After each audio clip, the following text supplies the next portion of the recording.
नहीं है कि यीशु मसीह के बारे में जो पुराने जो उनके जो बाबा लोग थे, जो पुराने उनके जो संत थे, उन्होंने भी हिंदू ग्रंथों में लिखा हुआ कि यीशु मसीह क्या है, यीशु मसीह कौन है। यीशु मसीह की सारी सच्चाई उनके ग्रंथों में आप लोगों को देखने को मिलेगी। तो इस वीडियो में आप लोग बने रहिएगा, पूरा वीडियो देखिएगा और ज़्यादा से ज़्यादा इस वीडियो को शेयर करिएगा। अभी से इस वीडियो को एक लाइक कर दीजिए ताकि ये वीडियो और भी लोगों तक रिकमेंड हो सके, ताकि लोग जान सकें कि यीशु मसीह किसी एक जाति और धर्म का नहीं, सबका वो परमेश्वर है। आइए हम इस वीडियो को देखते हैं, फिर आगे हम बात करते हैं। मैंने परमेश्वर से प्रश्न कहा, मैंने कहा प्रभु आपने भारत के भविष्यवक्ताओं से कभी बातचीत नहीं करी? प्रभु ने मुझे उत्तर दिया, प्रभु ने कहा नहीं, ऐसा नहीं है, मैंने बातचीत की। भारतीय दर्शन के 19 पुराणों में से एक पुराण जिसका नाम है भविष्य महापुराण। भविष्य महापुराण के प्रतिसर्ग भरत खंड में वेद व्यास जी लिखते हैं, स्वैत वस्कत्रम ईशपुत्रम क्वारी गर्भसमम ईसा मसीहा इतिचमम नाम प्रतिष्ठनम। वो परमेश्वर इस पृथ्वी पर प्रकट होगा जो निष्कलंक, निष्पाप, कर्मयोगी, सनातन, पवित्र, क्वारी से जन्म लेने वाला, और उसका नाम ईसा मसीहा इतिचमम नाम प्रतिष्ठनम। संपूर्ण मानव जाति के इतिहास में लोग उसको ईसा मसीह कहेंगे। हालेलुया।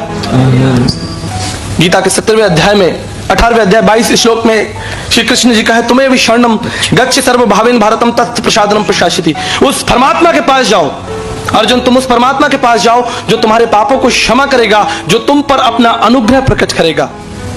मांत्रिक उपनिषद ने कहा, देवानुग्रह हेतुक्रम, उस परमेश्वर के अनुग्रह से ही तुम्हारे पापों को क्षमा मिलेगी।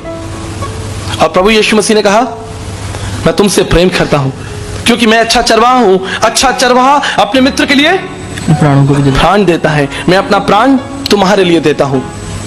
तुम्हें शरणम गच्छ सर्वभावेन भारतम तत् प्रसादनम प्रशासिति देवानुग्रह हेतुक्रम।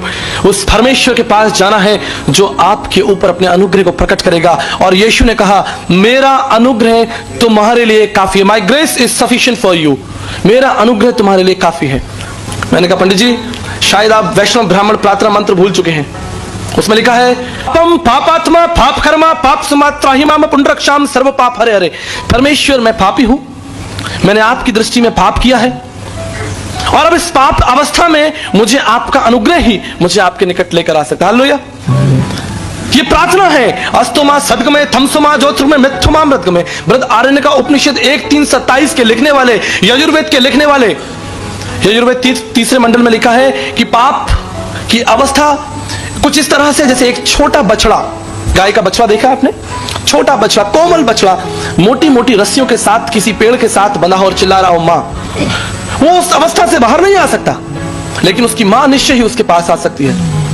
वो उस अवस्था से छुटकारा प्राप्त नहीं कर सकता, लेकिन उसकी मां उसके पास आ सकती है। परमेश्वर का कार्य बहुत सरल और बहुत सीधा है। प्रेम धर्म का मूल है और पाप मूल संताप। जहां दया वहां धर्म है, और जहां क्षमा वहां आप। परमेश्वर की उपस्थिति वहां है, धर्म वहां है जहां प्रेम है, जहां सच्चाई है। जहां हत्या है वहां परमेश्वर की उपस्थिति नहीं है। पापम पापात्मा पाप कर्मा पाप समा त्राहिमाम पुंडरक्षाम सर्व पाप हरे हरे। और सबने पाप किया है और सब परमेश्वर की महिमा से। कोई भी इस हॉल में ऐसा नहीं है जो ये कह दे कि मैंने पाप नहीं किया। अब इस पाप के बंधन से छुटकारा प्राप्त करने के लिए मनुष्य ने बहुत सारी योजनाएं बनाई, और उस योजनाओं को आज आप धर्म के रूप में देखते हैं, विभिन्न प्रकार के धर्म। प्रभु यीशु मसीह कौन है? भारतीय दर्शन में 37 भविष्यवाणियां परमेश्वर के विषय में लिखी हैं कि परमेश्वर को अगर आप जानना चाहते हैं तो ये परिचय स्वयं परमेश्वर ही आपको देगा।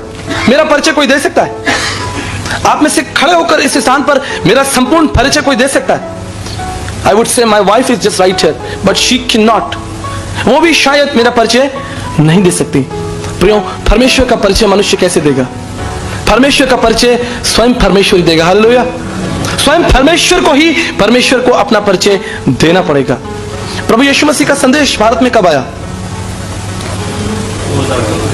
लगभग 2000 साल पहले। लेकिन आपको जानकर आश्चर्य होगा, इब्रानियों पहला अध्याय पहला पद हम निकाल लेंगे जल्दी से। Book of Hebrews chapter 1 verse 1।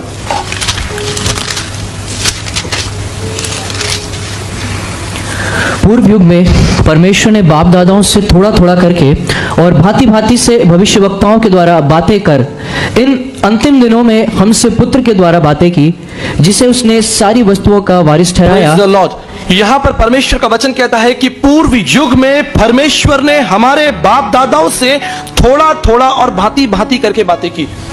Through prophets God spoke to us, through people. मैंने परमेश्वर से प्रश्न कहा, मैंने कहा प्रभु आपने भारत के भविष्यवक्ताओं से कभी बातचीत नहीं करी? You have no plan for India, you never spoke to our people, our ancestors. हमारे लोगों से आपने बातचीत नहीं करी? प्रभु ने मुझे उत्तर दिया, प्रभु ने कहा नहीं, ऐसा नहीं है, मैंने बातचीत की। भारतीय दर्शन के 19 पुराणों में से एक पुराण जिसका नाम है भविष्य महापुराण। भविष्य महापुराण के प्रतिशत भरत खंड में वेद व्यास जी लिखते हैं, तुम्हें शरणम गच्छ सर्वभावेन भारतम। आपने यह सुना, गीता 18वें अध्याय 22 श्लोक में। अनुग्रह देने वाला परमेश्वर, उसके पास जाना है जो अनुग्रह देगा। भविष्य महापुराण के प्रतिशत भरत खंड में लिखा है, स्वैतवस्कत्रम ईशपुत्रम क्वारी गर्भसमम ईसा मसीहा इति च मम नाम प्रतिष्ठनम। वो परमेश्वर इस पृथ्वी पर प्रकट होगा जो निष्कलंक, निष्पाप, कर्मयोगी, सनातन, पवित्र, क्वारी से जन्म लेने वाला, और उसका नाम ईसा मसीहा इति च मम नाम प्रतिष्ठनम। संपूर्ण मानव जाति के इतिहास में लोग उसको ईसा मसीह कहेंगे। हालेलुया। हमारा परमेश्वर किसी जाति, किसी समाज, किसी देश से जुड़ा हुआ नहीं है, लेकिन संपूर्ण पृथ्वी पर राज्य करने वाला परमेश्वर है। परमेश्वर का वचन कहता है उसने बोलकर पृथ्वी को बनाया है। God has no caste no religion. परमेश्वर का कोई धर्म नहीं है, परमेश्वर की कोई जाति नहीं है। प्रियो, आज भारत के कोने कोने में हम जाकर प्रभु यीशु मसीह के संदेश को बांटते हैं। अलग अलग प्रकारों के लोगों से हमारा प्रतिदिन मिलना होता है।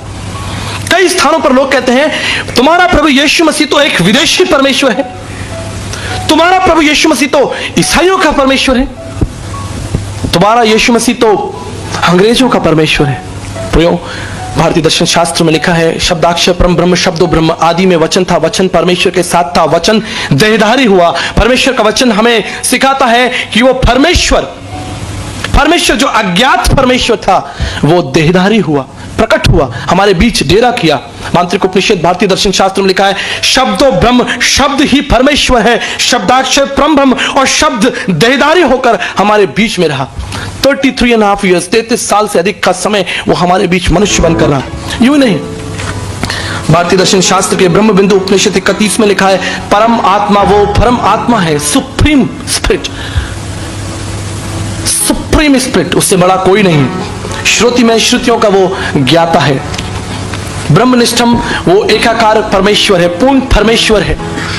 सा ब्रह्मचारी वस्त्रशा वो एक सिद्ध ब्रह्मचारी परमेश्वर है। मांत्रिक उपनिषद के इस लक्ष्य को सिर्फ और सिर्फ हम प्रभु यीशु मसीह के जीवन में देख सकते हैं। यद्यपि इस संसार में बहुत सारे देवी देवता, गुरु, महात्मा, पीर पैगंबर, संत आए, लेकिन उपनिषद इस लक्ष्य में सब ब्रह्मचारी वस्त्रशा कोई भी फिट नहीं होता सिवाय यीशु मसीह के। एक कर्मयोगी, सन्यासी, पवित्र जीवन। तुलसी याजक आय के कौन भयो समृत, कंचन पे कुंचन किन्न ना पास। कौन इस संसार में ऐसा हुआ, संत तुलसीदास जी कहते हैं, जिसने पाप नहीं किया। मौसम कौन कुटिल खलखामी, पापी कौन बड़ो है मोसे सब पत्तन में नामी। इस संसार का सबसे बड़ा पापी मैं हूं, संत तुलसीदास जी कहते हैं। प्रियो, इस पाप के भवसागर से निकलने के लिए क्या रास्ता है? From my last 17 years, 17 साल के कठोर परिश्रम के बाद यीशु मसीह को मैंने मोती की तरह चुनकर अपने जीवन का त्राता बनाया है। चुनकर, जानकर कि यीशु मसीह कौन है। मनुष्य आज पूर्ण रूप से पतित, पाखंडी हो चुका है, पाप की अवस्था में पूर्ण रूप से गिर चुका है। उसके लिए कोई दूसरा रास्ता नहीं कि वो इससे बाहर निकल आए, सिवाय इसके कि उसके लिए एक दंड दिया जाए। आपने गलती की है, आपने पाप किया है। पापम पापात्मा पाप कर्मा पाप समात्राहिमाम पुनरक्षाम सर्वपा। हम में से हर एक व्यक्ति जो इस स्थान पर बैठा है, चाहे वो किसी जाति, भाषा, कुल, समाज, क्षेत्र का क्यों ना हो, जान ले कि वो पापी है। अस्तोमा सदगमय असत्य में है, प्रार्थना की जा रही है हमें असत्य से निकालकर सत्य में लेकर चले। तमसोमा ज्योतिर्गमय, हमें अंधकार से निकालकर ज्योति में ले चले। मृत्युमा अमृतगमय, और मृत्यु से निकालकर जीवन में ले चले। और यीशु ने कहा, मार्ग, सत्य और जीवन मैं ही हूं। हालेलुया। प्रभु यीशु मसीह पर विश्वास करने का जो सबसे महत्वपूर्ण कारण मेरे लिए है वो ये है कि प्रभु यीशु मसीह जीवित परमेश्वर है। It's not philosophical, it's not emotional कि प्रभु यीशु मसीह भावनात्मक जीवित है, मेरे मन में जीवित है, ऐसा नहीं है। हिस्टोरिकली रोम सरकार के द्वारा प्रभु यीशु मसीह को क्रूस पर चढ़ाया गया मेरे प्रियो, एक पब्लिक डेथ।